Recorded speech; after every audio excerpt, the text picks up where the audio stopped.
Afternoon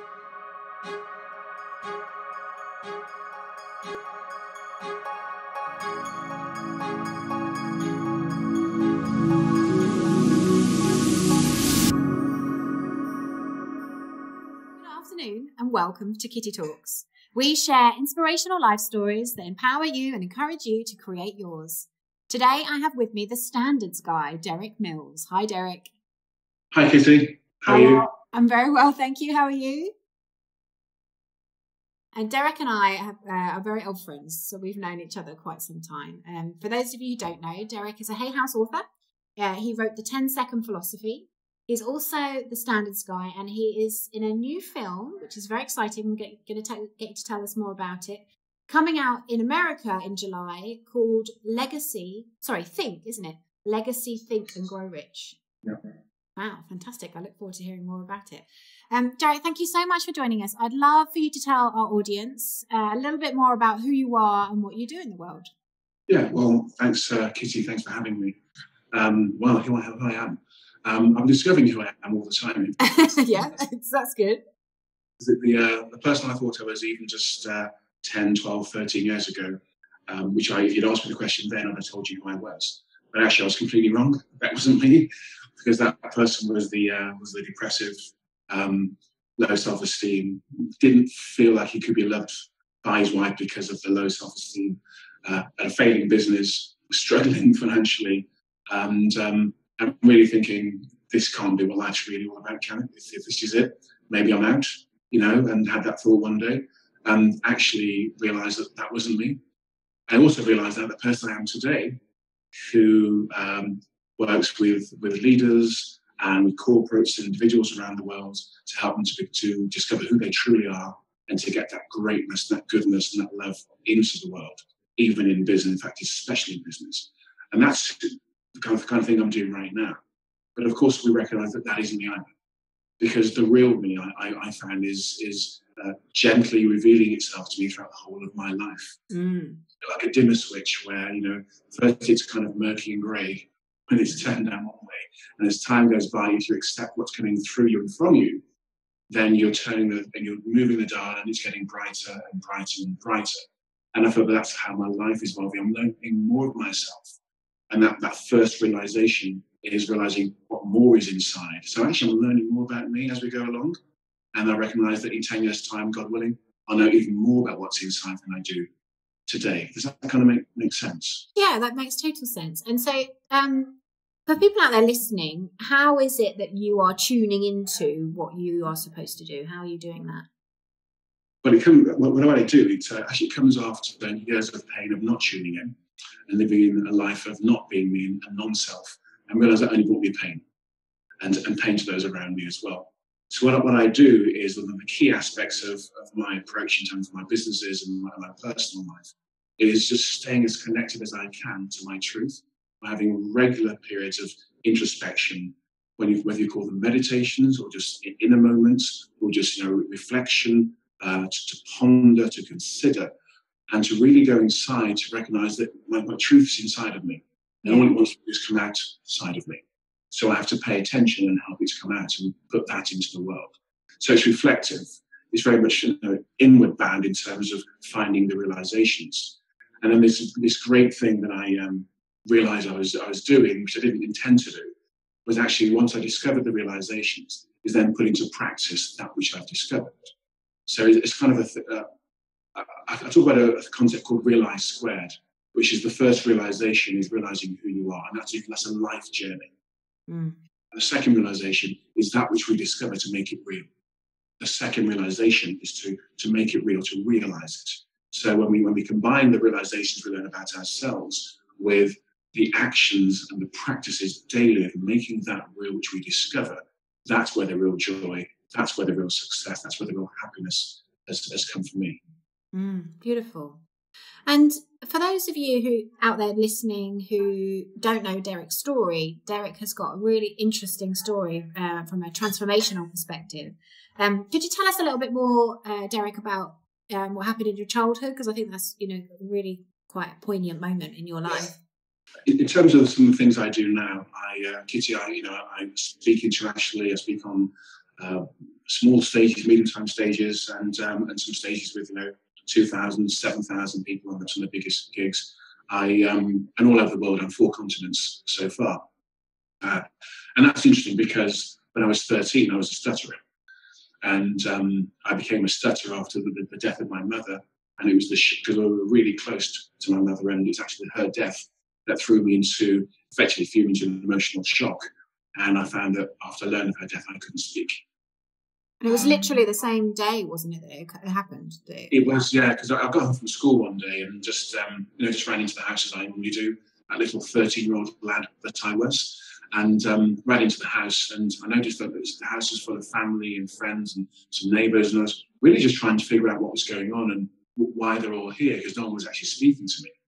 And then I looked at the curtain window just to kind of check and see, because Mum will be back in a minute, and when Mum's back, she'll tell me what's going on. And I looked and her bus came, and then her bus went, and she wasn't on it. And it was in that moment I was just thinking, what's going on? And as I was thinking what's going on, one of our neighbours burst into the front door of the house and just said, "Mavis is dead. Mavis is dead." That was my mother's nickname. Her name was Kathleen. And she died that day in hospital.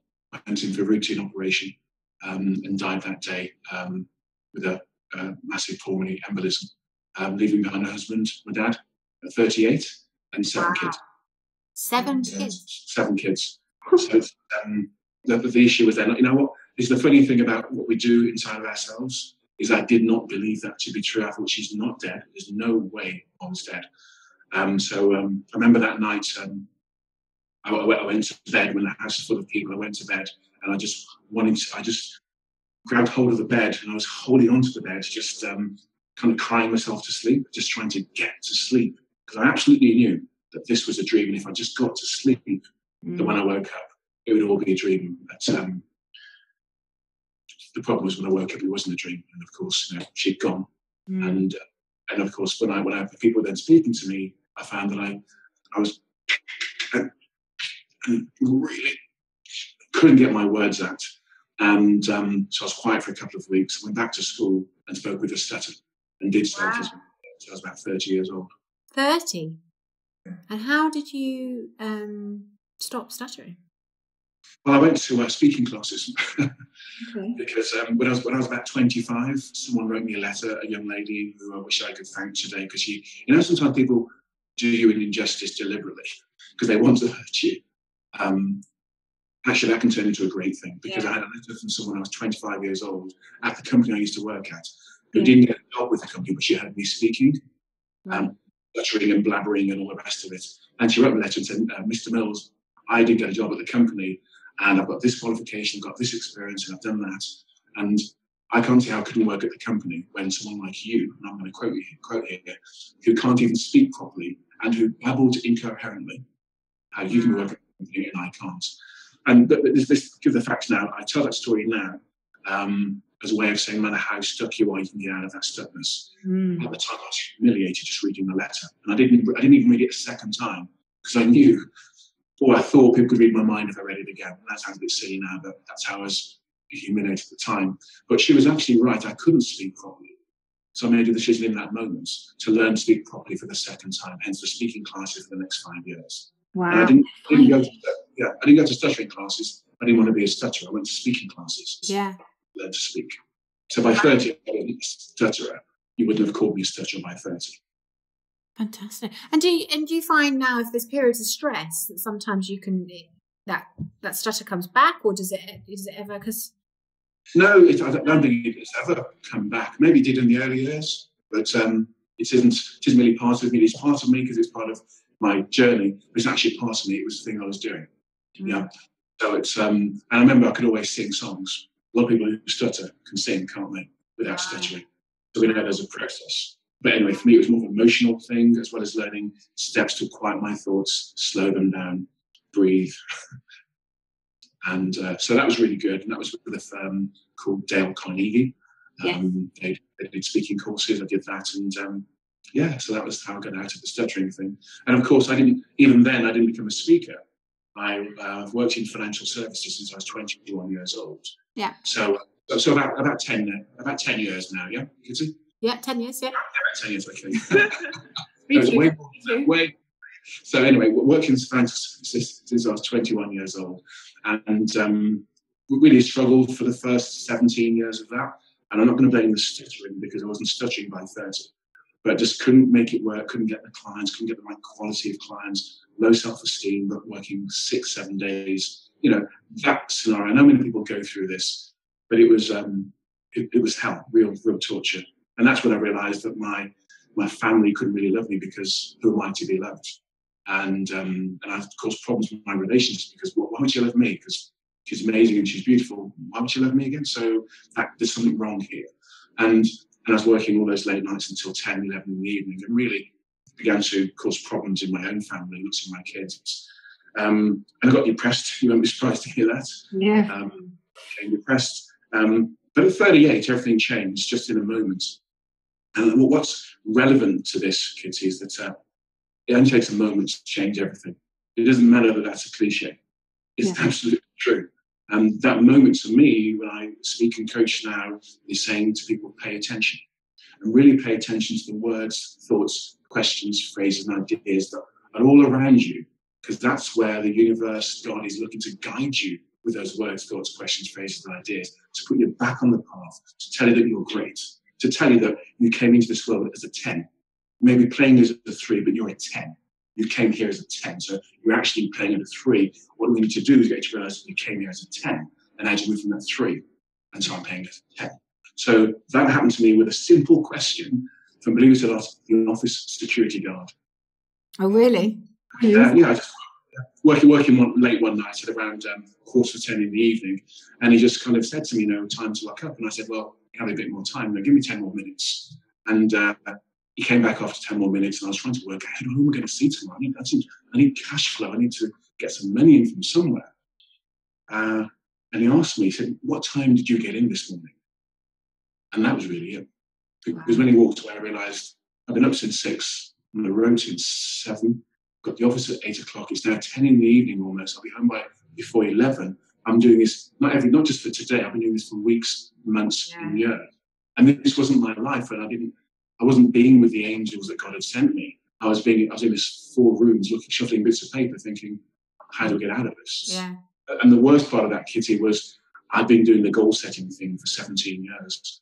I've been to Robin's thing. I read the book. I read the other books out there from Napoleon Hill and lots of CDs and tapes, and listened to them. But after 17 years of listening to all that stuff, I hadn't achieved any of my goals, and I was broken depressed. So I also had a learning in that moment that's turned my life on that actually goals don't work on their own. There's something missing. And then we had to look at things in a different way to make the success of who we truly are. To become a 10, goals need some help. Goals don't work on their own. They never have. In fact, goals don't achieve goals. They never have they? The goal doesn't achieve the goal. It's the daily standards that we live by that determine our success or our failure. And these were the realizations that came out to me literally in an epiphany moment after the security guard left. Almost like a flash of inspiration. Yeah. And you're right, though. A flash of inspiration that changed everything. Yeah, wow.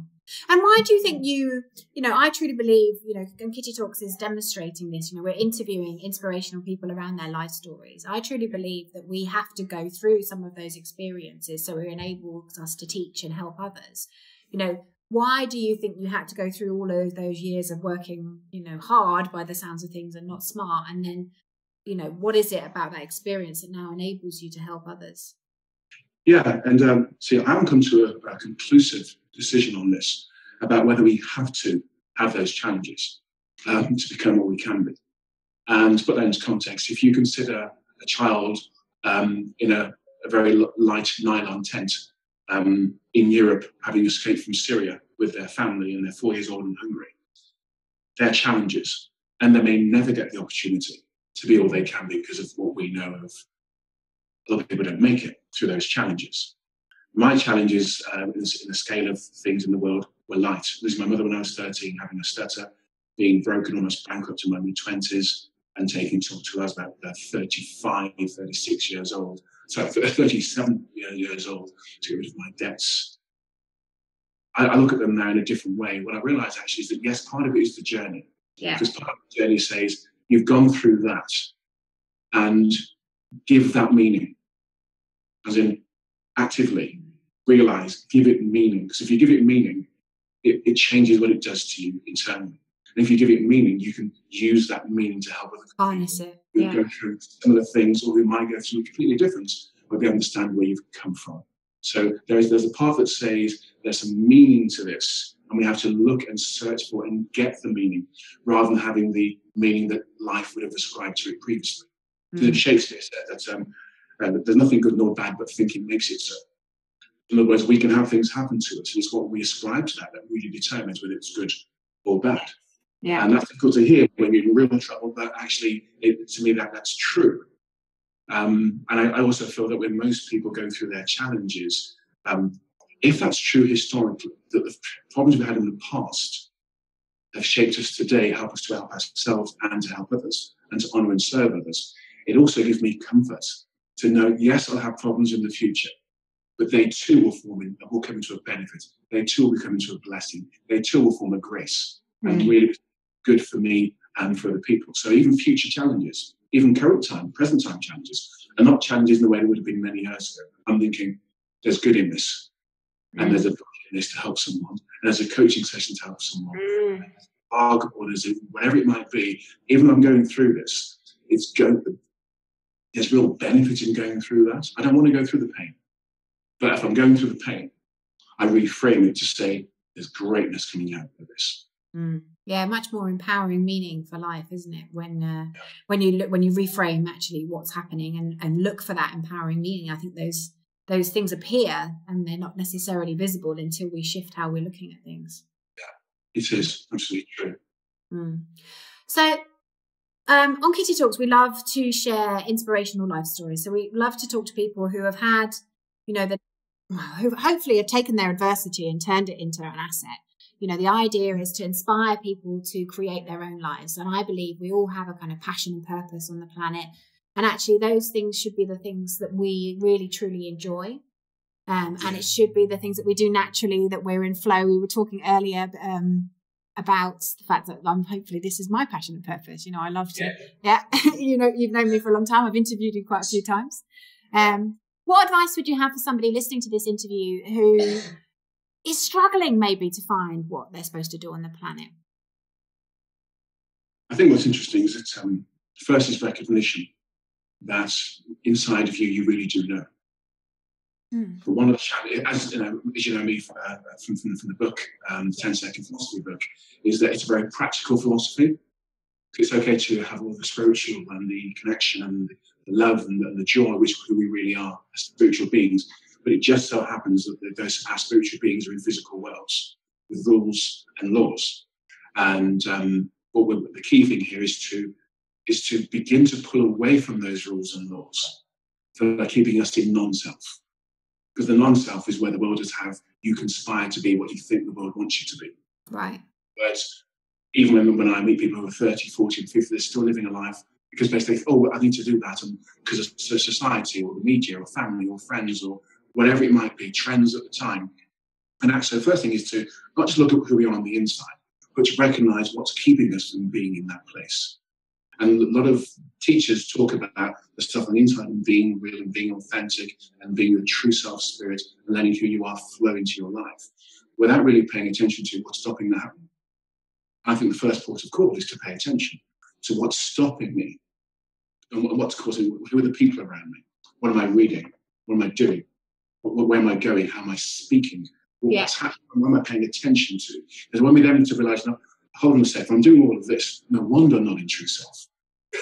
Because this stuff is designed to pull me into the world of TikTok rather than being my spiritual true self. So first port of call is to begin to pay attention to the things that are pulling you away from who you are and to get you to be not who you really ought, who you ought to be.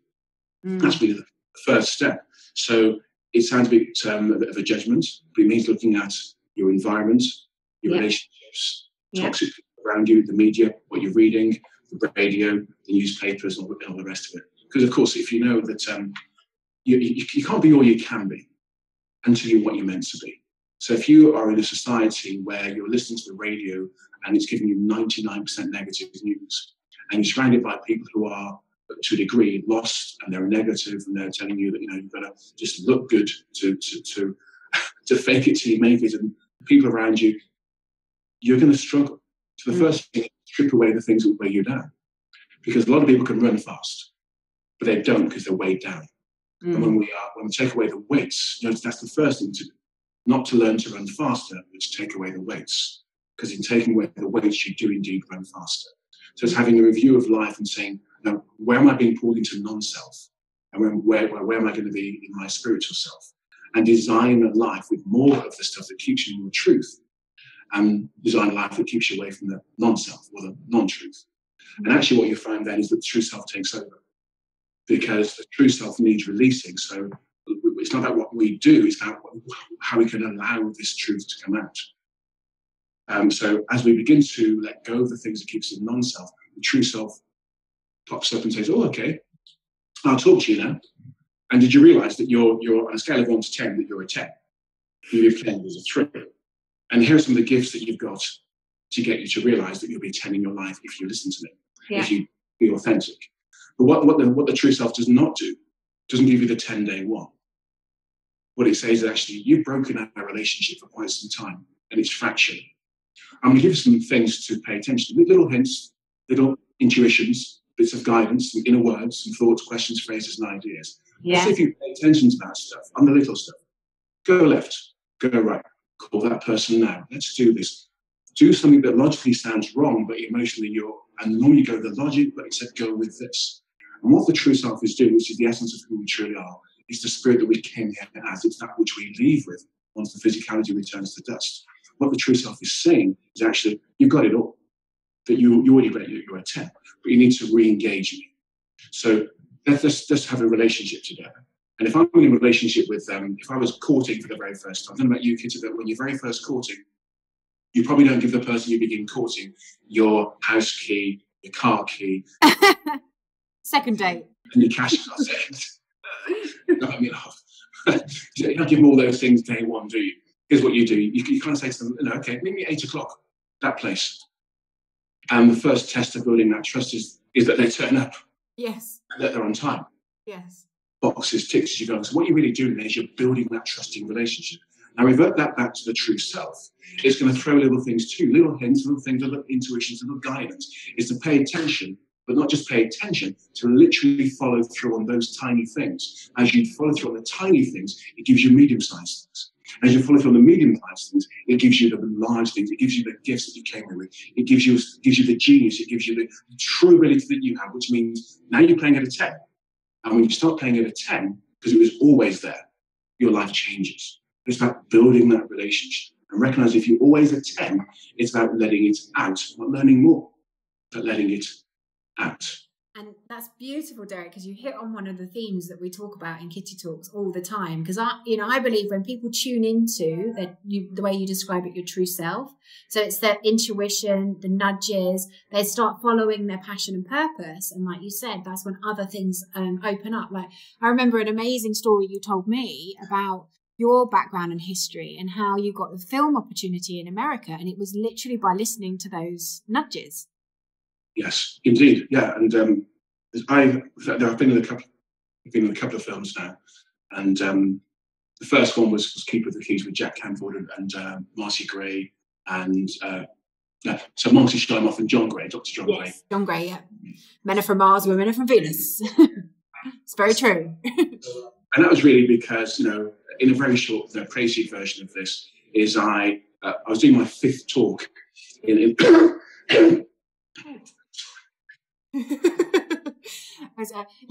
Derek has been sipping honey and lemon, bless him, because he's got a bit of a cold. So I've been doing my 5th talk, and I had a realization I should be speaking at this global event for my 6th talk. Actually, complete madness, isn't it? Yeah, wow. Something feeling this. So I then applied to speak at this global event, and I was told, it's been booked for a year, you can't speak here. But I knew I was going to speak there, so I kept contacting them. And then one day I got a message back just saying, someone fell out today. But you knew that you were going to speak there, as in your intuition told you? Yeah, I knew. No, I didn't know. But the great a true self knew. Because to me, that made no sense. And I knew that these things are booked a year ahead. But I followed through, and then one afternoon on a Saturday, I thought, oh, email them now. So I emailed them again and just said, I'd like to speak at this event. And I booked to the delegates to go to, it was in Holland. I booked to the delegates, and they said to me,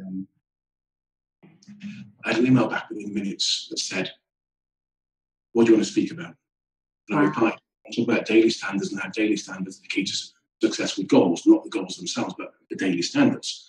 And to fine, okay, fill in this form, send it back to me. Did that within a few minutes. Next few minutes, I had an email saying, you're speaking on the Friday. 5. Wow. My 5th talk as in anywhere. I talked to school kids, I talked to the PSA, so my 6th talk was this one. I got there, and by being in that room, incredible experience, almost out of body, and let my true self take over for the majority of that talk. I topped and tailed it, the lesser self topped and tailed it. But the big chunk, the true self took over. In that room, someone said to me, stuff you're talking about, daily standards, should be in the film. And I know people making the film, and they are Jack Canfield, Dr. John Gray, and I love you in the film. So Wow. I found myself speaking to LA the next week. Months later, I was flying out to LA to film these greats and spend time with them and do some work with them. Which, for the guy I've only spoken 6 times, raised my platform from a complete nobody from nowhere to a real significant position. Here's the thing. What I was demonstrating, that when we're in that place of true self, I am a genius. When I take a hold of my life from being broke and a non-speaker and the guy that's struggling with low self-esteem issues, what's inside me was a genius trying to get out. And what's inside every one of us is a 10, which by that I mean there's a genius inside of each of us wanting to get out. We have to get out of the way and let it come out. It's already there. So I realized that I could speak, and I could speak well, and I could coach, and I could write. And then I executive produced another film. And then here's the thing. 12 months ago, which is 5 years after the first film, I got a call from the producers of the film called Think, the legacy of Think and Grow Rich, the biggest selling personal development book. Massive book, yeah. Nothing's beaten it. Not Robbins, no one's beaten it. Biggest selling of all time. And they said we're in cahoots with the Napoleon Hill Foundation, the foundation left by the author, and we're making a film of the book. And remember, you did some stuff 5 years ago. Really? We like the film. We've got a couple of billionaires in there. We got Bob Drydeck, and we got Lewis Howes and lots of other people. And but I'd like you to be in the film. We've got Bob Proctor and a couple of these incredibly wealthy guys that are out there, American billionaires, that is. And I said, I love your stuff. And I really said, would you like to be in the film? Now, he didn't actually get to ask that question. So before you finish that question, I said, yes. Of course, I'd like to be in the film. Absolutely. More than books than anything else. And so I got involved in that. And then through some conversations, I ended up really getting involved financially as well. So that's what's helped. So the film will be in every country in the world. Wow. And we're rating the brand. And imagine the impact as well, because Think and Grow Rich is such an amazing amazing book, and it's incredible. And imagine the impact that film's going to have. And this is, Derek, this is a beautiful example of what we talk about on Kitty Talk. This is you listening to your inner voice, your true self. You're following your passion, you're following your purpose, you're listening to that intuition, and it's led you into an amazing opportunity where you can serve and where you can have a real positive impact on the planet. And our vision for Kitty Talks is to inspire a generation of change makers to follow their passion and purpose and make a difference on the planet. And so thank you. That's a really beautiful example of exactly what we're trying to demonstrate to our audience. So that's great, Kitty, and it's worthwhile. But also it's an example because it's not about my story. It's about what that means for the people, isn't it? Yeah, to say the impact. There's greatness inside of you, and your true self is actually genius. And if you're struggling in life, in any aspect of any area of life, if you're struggling, there's something inside you that can bring you outside of that struggle. And if you're struggling in life, it's because you're playing at a 3, because you don't realize that you're a 10, because your 10 wouldn't struggle. Your 10 gets you from being a nobody struggling to make a living to being on the biggest stages and having platform with the biggest gurus and teachers in the area within an incredibly short period of time. That's one example, but it's what we're making here, both you and I, is that stuff is inside of us. It's about deciding deciding to let it out and then letting it out. Because here's what it's really important to me, is in doing these messages and sharing conversations with you and other people, is that between us, we just help someone to realize this stuff and to wake up. And they wake up and they change everything for everyone. So not what I do or what you do, but I do believe in our life we can wake up someone, maybe who they wake up someone and they wake up someone, and it's that person that changes everything for good for all of us. That's one thing, not just from a selfish perspective, but to truly honour and serve the world. We really need to wake up and get our true self into the world so that it can serve the world, because that's what it came in to serve. And you can't feel this, but you should feel the energy that I've got running through my body at the moment, because it's absolutely true. And when we kind of get out of our own way and, like, you know, in that instance, you know, that film is going to have such an amazing positive impact. And like you said, I think, you know, it could be one person that wakes up, and then it will have an even more positive impact on the planet. So yeah, I totally agree, Derek. And it's also, you know, part of helping people to understand, because I didn't understand this. I had to learn it. And that was that in all those years when I was struggling, yes, I must have been a genius all of those years. Yes. I've made significant success in business and significant success financially. I'm working less hours than I ever used to. I've got gifts and talents I didn't even know that I had. So all of that time, that stuff must have been inside of me. So I'm hoping through this conversation we can have people understand that it's there. It actually is there. You don't know what it is yet. No. It actually is there. And if you just tap into that, you will not understand or be able to write down on paper today that which you'll become and how you can help the world in the future. And that's what's important. It is there. And it's part of my philosophy, as you know, Kitty, to have this challenge with process of goal setting. Yeah. Because I think most people that set goals based on structures given to them by the world, by social norms of what they think they should have, be, and guess, and all the rest of it. And when I say, actually, that can be quite limiting. Goal setting can be very limiting, because you're more than you think. Because what you think you are, you already know that you're more than that, or you should know by now that you're more than that. So what if you set goals based on your thinking limitations? And what if there's something inside of you that's being limited by those goals? What you really need is an authentic way to come out into the world, to really show you what you're truly made of, and that you are a genius, and that you are a 10. So I work on the philosophy of living by daily standards, set from the authentic self. And that place helps us to go beyond our goals.